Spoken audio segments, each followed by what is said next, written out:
here to interrupt tonight's Biz 374 class. This is Holly and Anjani who are reporting live from Bella News Network. We have just been informed that powerful forces are driving innovation and change in today's complex business environment. Multiple sources have reported that product and service, strategy and structure, culture and technology are determining whether companies have what it takes to succeed or perish. For more information, we go to Adam, who is live in the field. Adam, you're live. Adam can't be reached at the moment, so instead we'll pass things along to Tim. Thanks, Holly.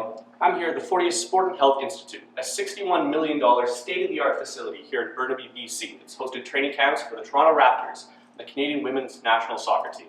I spoke to Lisa Williamson, Director of Human Resources at Fortius, and she told me that their guiding principles are to innovate, to collaborate, and to integrate to effect a positive change in the sporting community.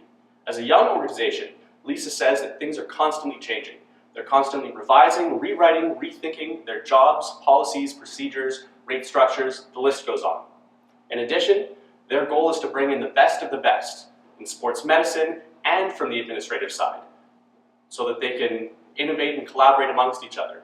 A great example of how they do that is through weekly think tank sessions that are designed to tackle specific problems and affect real, tangible change in the way that they treat their sports clients and patients. Back to you in the studio.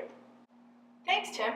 To sum up, according to our research team, Fortius is highly diverse, bringing health professionals from a wide variety of disciplines.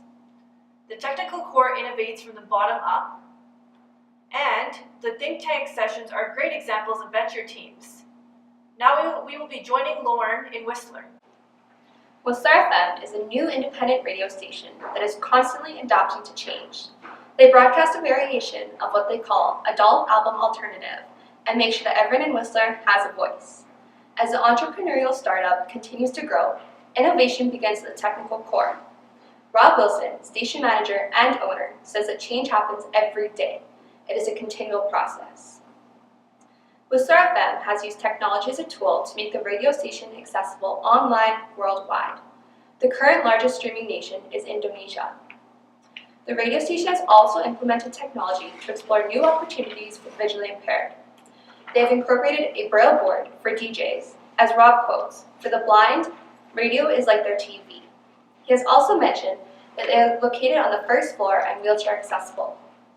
Whistler FM uses technology to align the needs of its employees with the goals of its organization. Overall, Rob stresses that the change happens every day and holds no boundaries. Back to you in the studio. Thanks, Lauren. To sum up, the use of innovative technology helps reach and connect a broad range of people.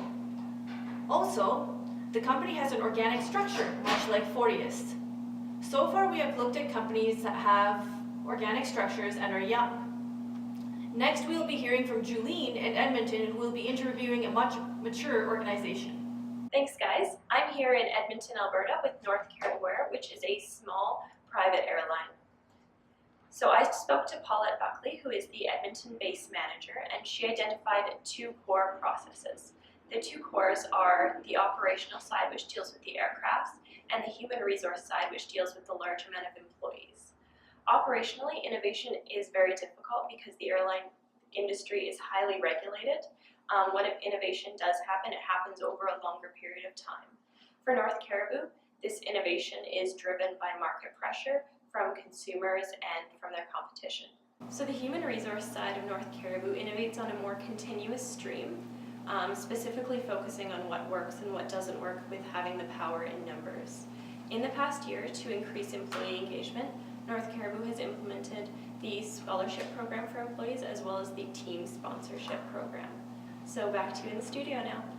Thanks, Julene. In other words, Caribou Air has a mechanistic structure that is highly formalized with centralized decision-making. The company can benefit from using a dual-core approach between its administrative and technical cores.